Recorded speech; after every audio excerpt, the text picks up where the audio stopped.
Pues es un privilegio para mí estar con vosotros en esta mañana por primera vez, y es la primera vez también que estoy por Masquefa. No conozco el pueblo, y no sé si una buena parte sois de aquí o venís de otros lugares, pero sea como sea, pues aquí estamos y estamos para acercarnos a la palabra del Señor.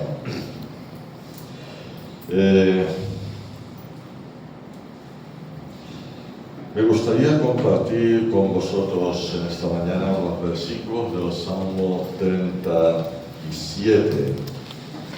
Es un salmo precioso, pero vamos a leer los primeros 9 versículos y os animaría a que después o durante la semana pues pudieseis leer todo el salmo, que no es demasiado largo, o pudieseis leer en casa y tener pues alguna meditación en su contenido, un poco a la luz de lo que vamos a compartir en esta mañana.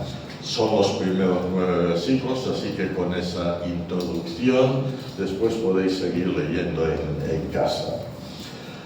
Vamos a ver, pues del 1 al 9, Salmo 37, leo la nueva versión Reina Valera 2020, no hay demasiada diferencia, no hay, pero bueno, algunas palabras sí. Por ejemplo, siempre en esta versión, siempre el Jehová del Antiguo Testamento sale como Señor, no sale como Jehová. Pues dice así: no te impacientes a causa de los malvados, ni tengas envidia de los malhechores, porque como la hierba serán pronto cortados y como la hierba verde se secarán. Confía en el Señor y haz el bien. Habitarás en la tierra y te apacentarás de la verdad. Deleítate a sí mismo en el Señor y Él te concederá las peticiones de tu corazón. Encomienda al Señor tu camino, confía en Él y Él hará. Exhibirá tu justicia como la luz y tu derecho como el mediodía. Guarda silencio ante el Señor y espera en Él. No envidies a quienes prosperan en su camino, ni a quienes practican el mal. Desecha la ira y el enojo. No te exasperes, no sea que obres mal, porque los malignos serán destruidos, pero los que esperan en el Señor heredarán la tierra. Pues hasta aquí, que el Señor bendiga su palabra entre nosotros. Quizás el versículo más conocido de este salmo es el versículo 5 que hemos leído. Encomienda al Señor tu camino, confía en Él y Él hará. Creo que todos coincidiremos que este es un versículo precioso, alentador, estimulante. Para mí es un texto muy adecuado para meditar en un día como este, un tiempo de transición entre el final de un año y el principio del próximo que estamos ya a punto de iniciar. Al pensar en iniciar un nuevo año, qué bueno es poder encomendarnos en manos de Dios con la plena confianza de que es donde mejor estamos. Hemos estado cantando diferentes canciones y muchas de ellas nos situaban en ese plano de confiar en Dios. Y esa es la clave para nuestra vida cristiana: confiar en el Señor, poner nuestra confianza en Él, porque Él es el que dirige y el que puede iluminar y encaminar nuestra vida, nuestro camino. Vamos a situarnos en el contexto general del Salmo para entender mejor su mensaje. El autor parece ser un hombre de edad avanzada. Dice el versículo 25, joven fui y he envejecido, y no he visto justo desamparado, ni a su descendencia que mendigue pan. Un hombre de edad avanzada que intenta transmitir a una generación más joven el conocimiento que él ha adquirido mediante la meditación en el Señor y su experiencia personal. El Salmo plantea una situación, un problema que muchas veces a lo largo de la historia ha golpeado al creyente y ha sido como una dificultad para personas que se han acercado a la fe pero que no la han aceptado, la han rechazado. Un problema como la prosperidad del impío. Era un postulado generalmente aceptado, que Dios bendice a los justos y castiga a los impíos. Pero es obvio que muchas personas no creyentes, personas perversas, gozaban y gozan de prosperidad, mientras que también personas santas, los rectos, los fieles a Dios, son afligidos con dolorosas calamidades. Este hecho siempre ha constituido el gran reto de la fe. Un ejemplo de ello es el personaje de Job. Y en el libro de Job podemos leer en el capítulo 2, versículos 9 y 10, solo estos, pero hay muchísimos más que podrían salir. Y son palabras de la esposa de Job. Y dice, entonces le dijo su mujer, después de todo el mal que sufrió, la muerte de sus hijos, la destrucción, vamos a decir, de su patrimonio, la enfermedad que le sobrevive a Job, su mujer le dice, ¿aún te mantienes en tu integridad? ¿Cómo es posible?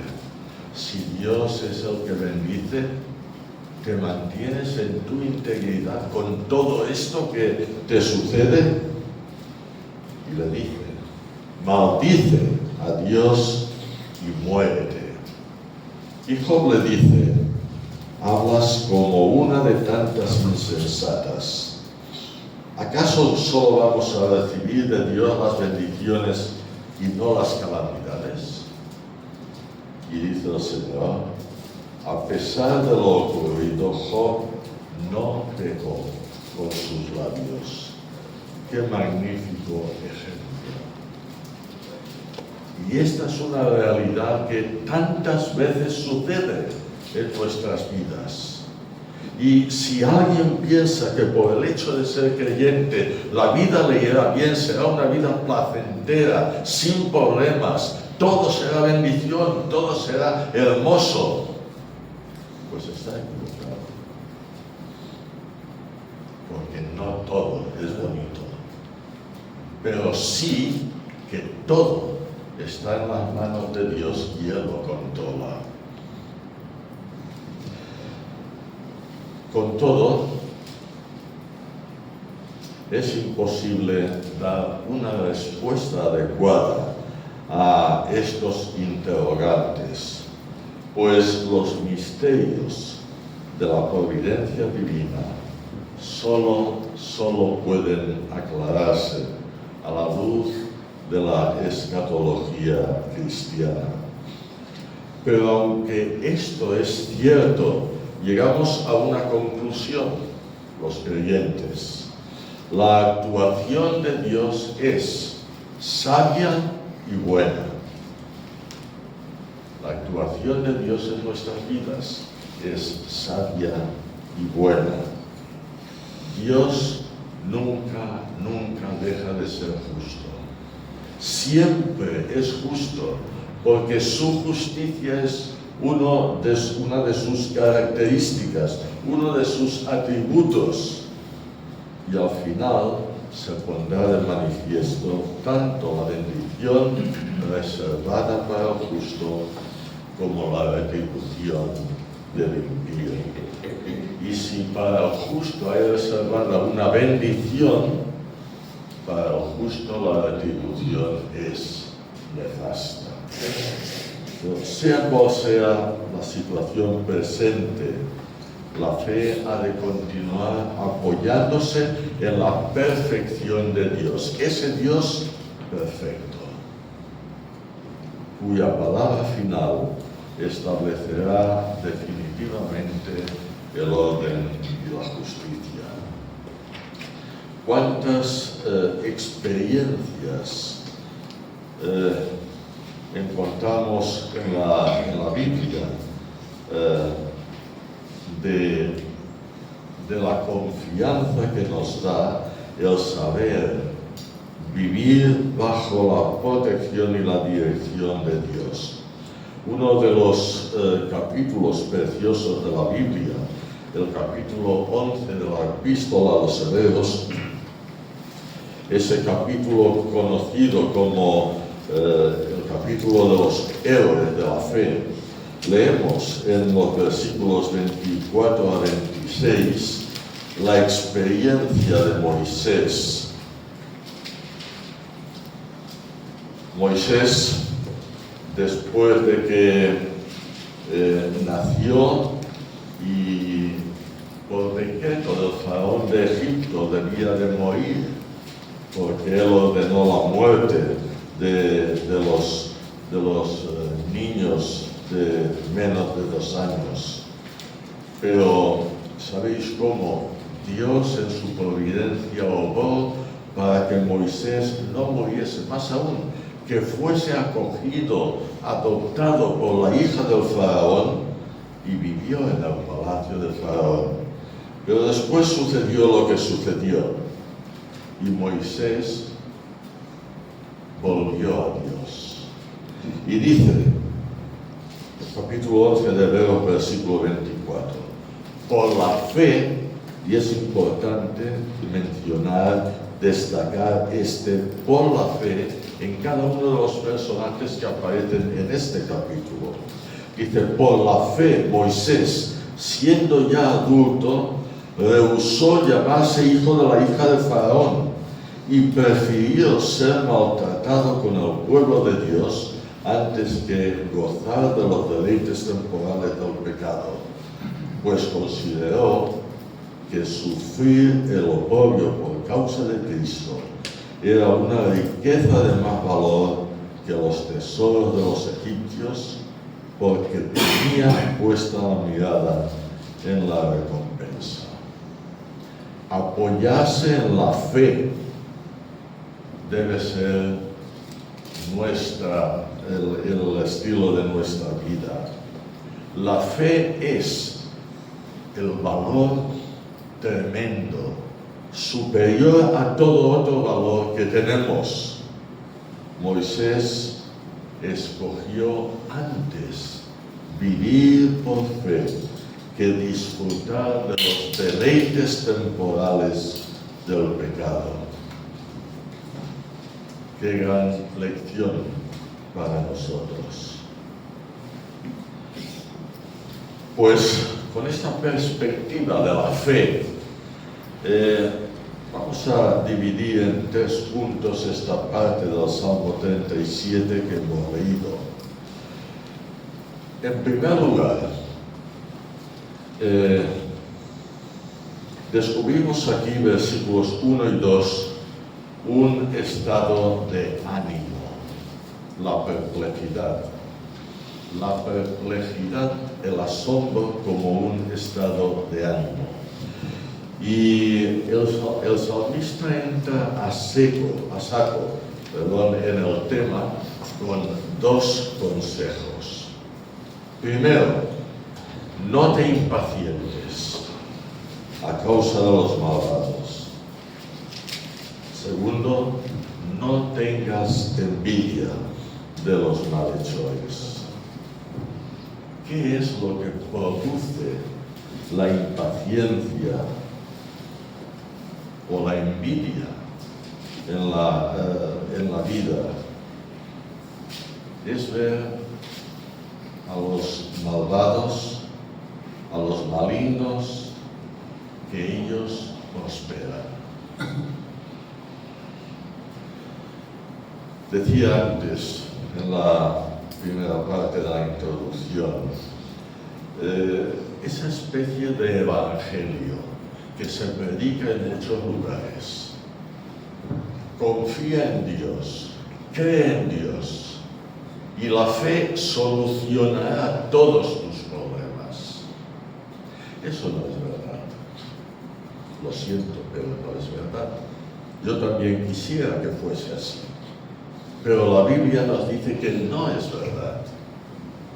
Cree en Dios, apóyate en Él y Él te ayudará, Él te protegerá, Él te cuidará, Él te dará las mayores bendiciones, pero sufrirás. Porque Jesús ya lo dijo, en el mundo encontraréis aflicción.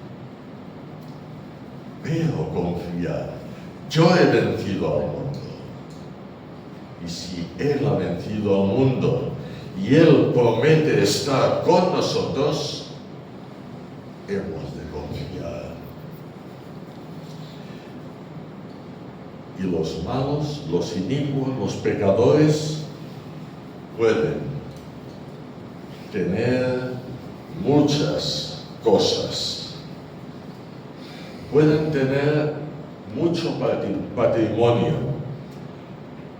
Puede dar la impresión de que están siendo bendecidos por Dios. Pero es que la abundancia no solo viene de Dios. Satanás tiene poder y él da abundantemente a todos o a muchos de los que le siguen.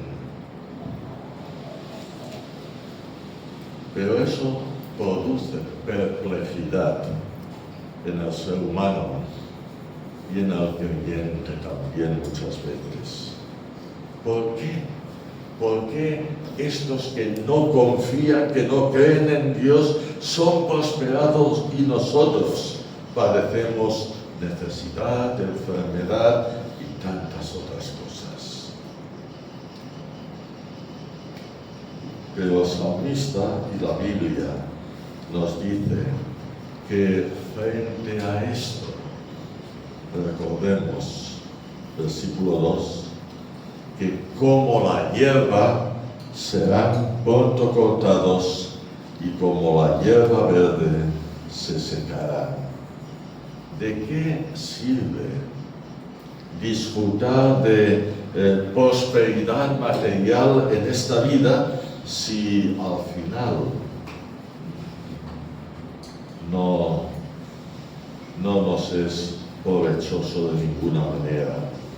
El profeta Isaías, en su profecía, toma esta misma imagen del Salmo y en el capítulo 40, versículos 6 y 8, dice: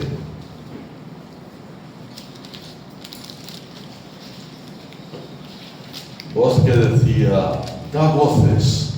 Y yo respondí, ¿qué tengo que decir a voces? Que toda carne es hierba, y toda su gloria como la flor del campo. La hierba se seca y la flor se marchita, porque el viento del Señor sopla en ella, ciertamente como hierba es en el fuego. La hierba se seca y se marchita la flor, mas la palabra de nuestro Dios permanece para siempre. Y esta es la realidad.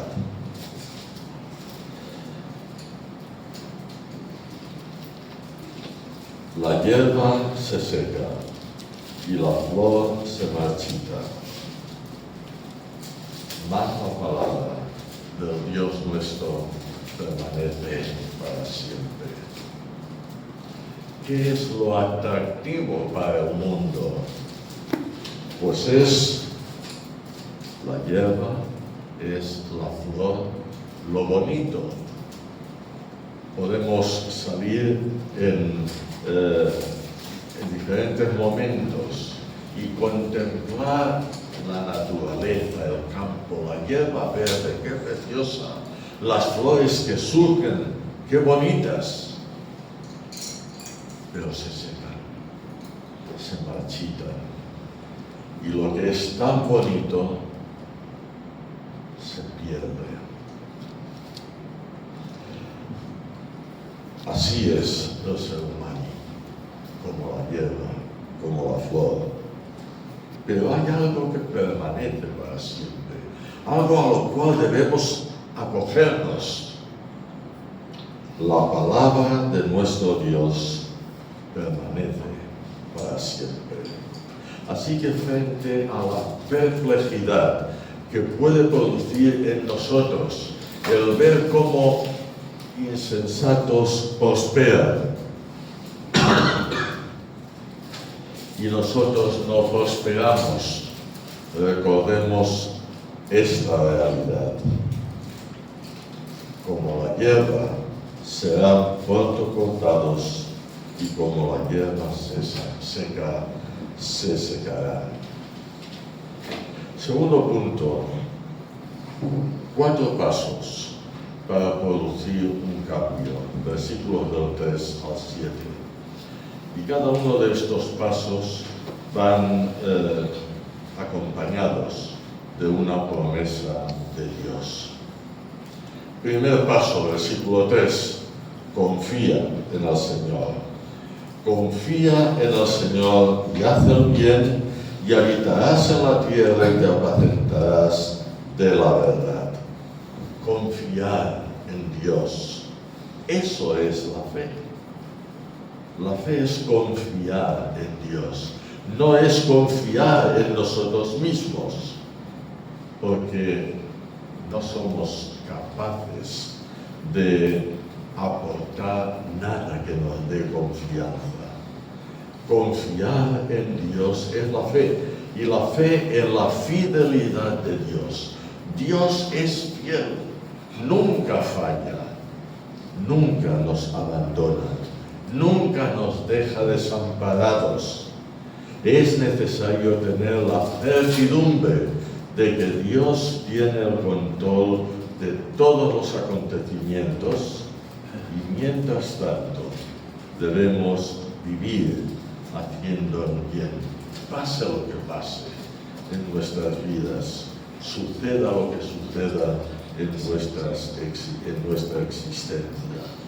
Confía en el Señor. Eso es lo que nos pide para vencer la perplejidad. Es el primer paso para andar conforme a la voluntad de Dios. Confía en el Señor. Y la promesa, habitarás en la tierra. Bueno, no estamos habitando en la tierra, sí, pero para el creyente israelita, cuando lee estas palabras, cuando escucha estas palabras, ¿qué venía a su mente? Pues el recuerdo de la conquista de la tierra prometida, una tierra que el Señor les dio, una tierra por la que no tuvieron que trabajar, por la que no tuvieron que luchar, que el Señor les dio. Es también lo que Jesús promete en las bienaventuranzas, Mateo capítulo 5 y versículo 5. Bienaventurados los mansos, es decir, aquellos que confían en Dios. ¿Por qué? Porque ellos recibirán la tierra por heredad.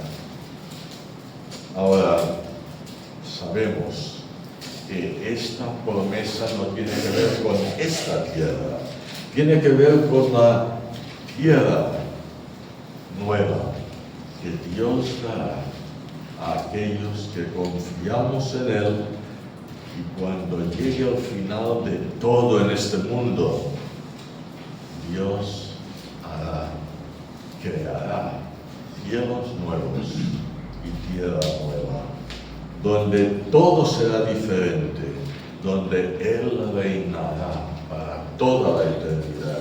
Y es la tierra que nosotros habitaremos. Habitarás en la tierra y te apacentarás de la verdad. Aquí vivimos en una tierra donde la verdad está siendo maltratada, cuestionada, pero cuando estemos con el Señor, en esa nueva tierra, la verdad será una realidad permanente en nuestra existencia eterna. Pero ya como anticipo, nosotros, creyentes aquí, debemos apacentarnos de la verdad revelada en la palabra de Dios. No hay otra verdad, no hay otra verdad. Así que confía en el Señor y tendremos el cumplimiento de esta promesa. Habitarás en la tierra y te apacentarás de la verdad. El segundo paso, versículo 4.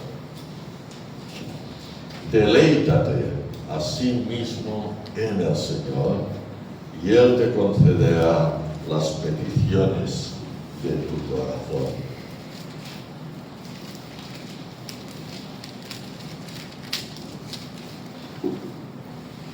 La exhortación aquí es a deleitarnos en el Señor. Deleitarnos como aquello que más hemos de desear. Lo que debemos desear más no es la prosperidad humana ni material, sino que lo que debemos desear es a Dios mismo. Y cuando deseamos a Dios, todo lo demás vendrá por añadidura y vendrá por la voluntad del Señor. Eso implica una comunión espiritual con Él. Deleitarme en el Señor implica gozarme en Él, disfrutar con Él, implica buscarle a Él. Buscar esa comunión con Él de la que no me puedo apartar. El deleite de disfrutar de su presencia. En definitiva, una profunda y sincera adoración.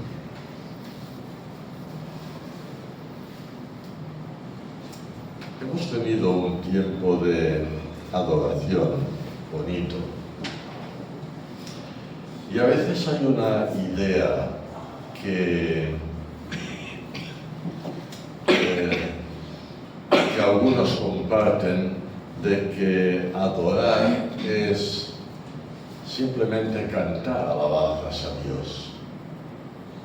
Y no es eso. Cantar alabanzas a Dios nos ayuda a adorar, porque las palabras de las canciones, de los himnos que cantamos, nos hacen pensar en Dios, en su grandeza, en su carácter, en cómo es Él, en qué hace Él por nosotros. Y eso es lo que nos mueve a la adoración. Y muchas veces nuestros pensamientos, nuestras palabras serían incapaces de llegar a expresarse así. Y por lo tanto cantamos como un medio para guiarnos hacia la adoración. no es el hecho de cantar, adorar, pero sí que nos ayuda a contemplar a través de lo que cantamos, de las letras. Por eso no todas las canciones que se cantan son adoración, porque hay letras que no son precisamente adoración. Pero deleitarse en el Señor es adorar, es buscarle, es querer tener comunión espiritual con Él, es disfrutar de su presencia. Y disfrutamos de su presencia cuando oramos, cuando leemos y meditamos la palabra, cuando cantamos himnos y canciones de alabanza. Sí, sí, pero todo eso es para deleitarnos en Dios. Y cuando es así en nuestra vida, la promesa de Dios también está ahí. Y Él, dice el texto, versículo 4, te concederá las peticiones de tu corazón. Pero aquí, de nuevo, hemos de matizar. Y a veces queremos ser excesivamente literales. Y es verdad que lo que dice la palabra lo dice.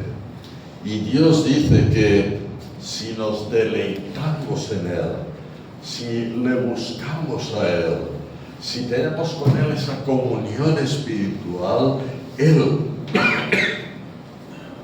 nos dará, nos concederá las peticiones de tu corazón. Entonces, cuando yo le pido algo a Dios, Él me lo dará. Cuidado, no dice eso, no lo dice. Si tengo comunión con Dios, si vivo esa vida de relación con Dios, esa profunda intimidad con Dios, sé lo que puedo pedir y lo que no puedo pedir. Hay un autor cristiano, no voy a decir su nombre, pero hace años leí un libro de él. Un amigo me pasó un libro y me dice, mira, léetelo y después me dices qué te parece. Bueno, me lo leí y entre otras muchas cosas, pues este autor decía que bueno, pues eso, que si somos hijos de Dios, si vivimos en comunión con Él, le pedimos lo que queramos y Él nos lo dará, porque esa es su promesa. Y ponía un ejemplo. Dice, yo quería tener un coche, pero un coche bueno, un Rolls Royce. Se lo pedí a Dios y Dios me lo dio. A ver, yo no me he atrevido nunca a pedir a Dios un coche, y menos un coche determinado. Y si sabéis el coche que tengo, pues es el coche más baratito que hay en el mercado. Pero esto no es lo que dice la palabra. No es. Si Dios me quiere dar un gran coche, ya me lo dará. Él sabe mis necesidades, Él sabe lo que necesito, entre comillas, pero es que yo no tengo ningún derecho a pedirle aquellas cosas que no son, vamos a decir, necesarias, que no son cosas que hacen bien a nuestra vida. Y pienso y creo que Dios nos da aquello que necesitamos. Y cuando nuestra vida de relación con Dios es íntima, es profunda, es intensa, nuestros deseos coincidirán con los deseos de Dios. Y si mis deseos concuerdan con los de Dios, yo no le voy a pedir ninguna cosa que no sea algo que Él quiere que yo tenga y utilice para su gloria, sino que sea una cosa para presumir. Eso no entra en los planes de Dios. Y si no entran, pues no se cumplirán. No se cumplirán por mucho que le pidan, no se cumplirán. Y sí que se cumplirá aquello que le pido coincidiendo con sus deseos, o aquello que aunque no se lo pida, Él crea que necesito para mi vida. Pero lo importante es deleitarnos en el Señor. Y cuando eso sucede en nuestra vida, no haremos tonterías, no pediremos cosas que son, pues eso, materiales, sino que pediremos que Él cumpla sus propósitos en mí y que no nos falte nada de lo que necesitamos para comer y para vivir la vida que Él quiere que vivamos aquí. Tercer paso, versículo 5. Encomiéndate a Dios. Encomienda al Señor tu camino, confía en Él y Él hará.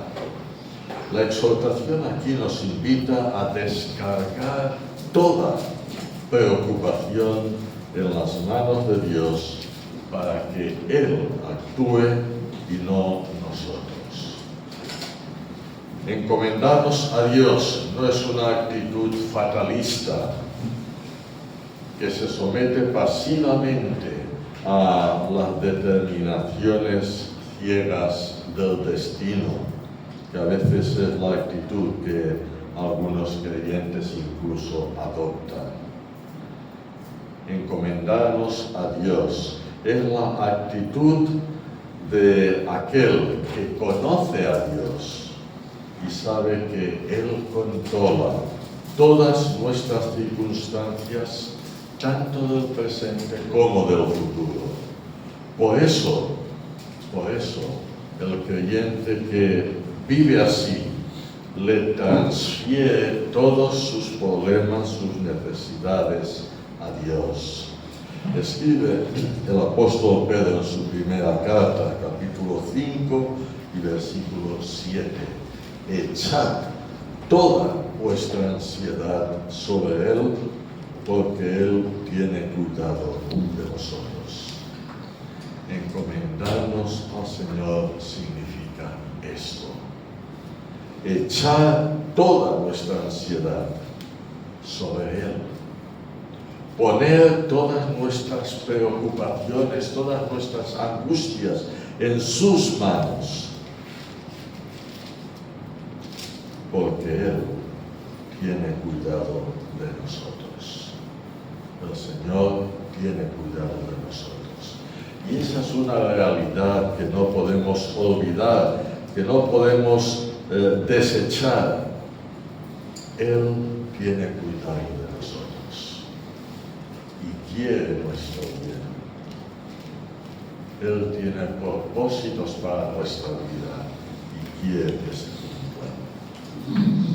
Encomienda al Señor tu camino, confía en Él. Y fijaos que en este salmo tantas veces estamos escuchando el confiar en Dios. Encomienda al Señor tu camino, confía en Él y Él hará. Y Él hará lo que nosotros, pues quizás no podemos ni soñar, ni imaginar, ni esperar, pero Él lo hará.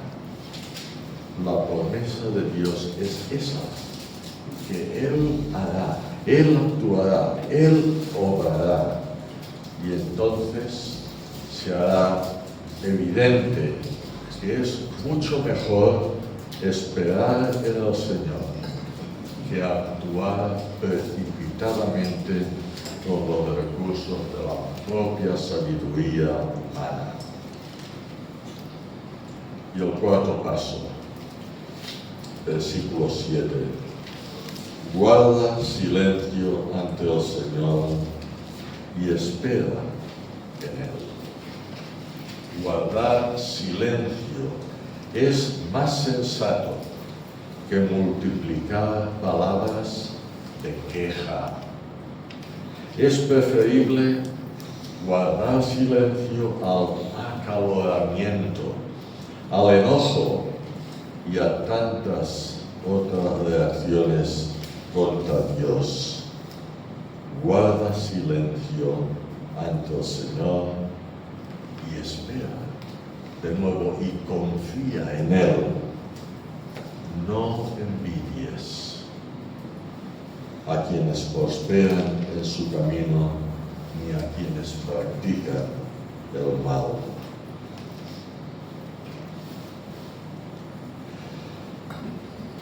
Espera en Él. Y tercer y último punto en esta mañana.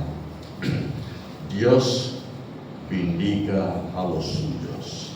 Versículos 8 y 9.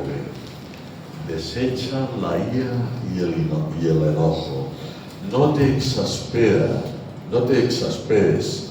no sea que obres mal, porque los malignos serán destruidos, pero los que esperan en el Señor heredarán la tierra. Esta primera parte del Salmo se cierra con unos consejos que resumen todo lo anterior y vindican al justo. Versículo 8.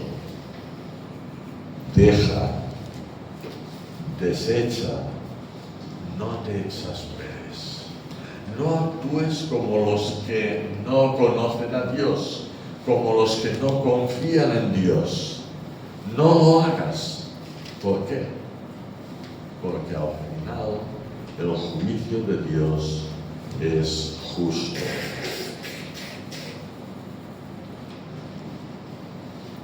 Porque los malignos serán destruidos.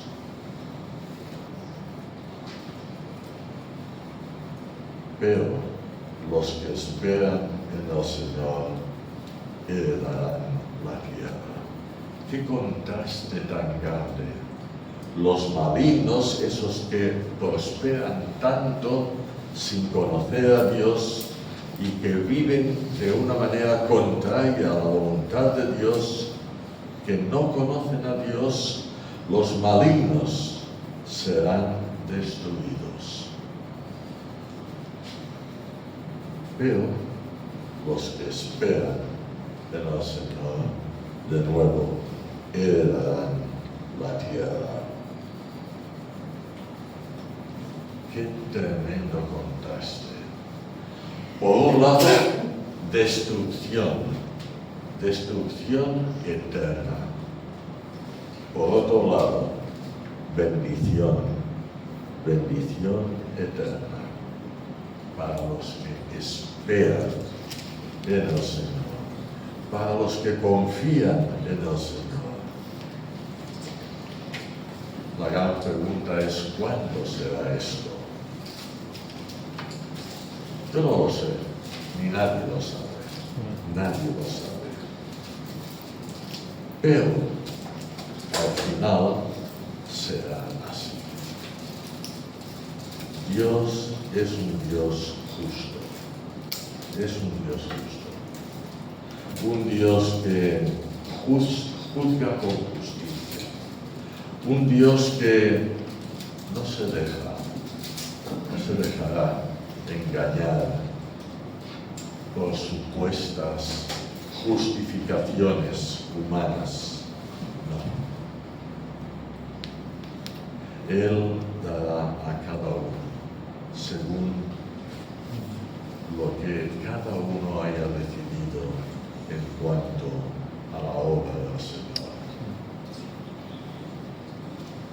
Y el juicio de Dios será justo. No será un juicio amañado, como tantos juicios de este mundo.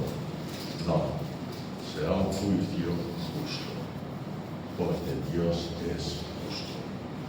Y nosotros hemos de apoyarnos en este Dios. Hemos de seguir a Dios. Hemos de vivir conforme a la voluntad de Dios. Terminamos.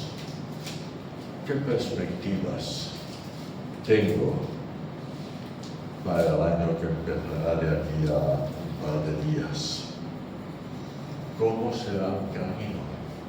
¿Cómo será mi vida en este nuevo año? Tendré que afrontar crisis diferentes, crisis personales, crisis de trabajo, crisis económicas, crisis de salud, crisis de relaciones. Escuchemos el consejo del salmista.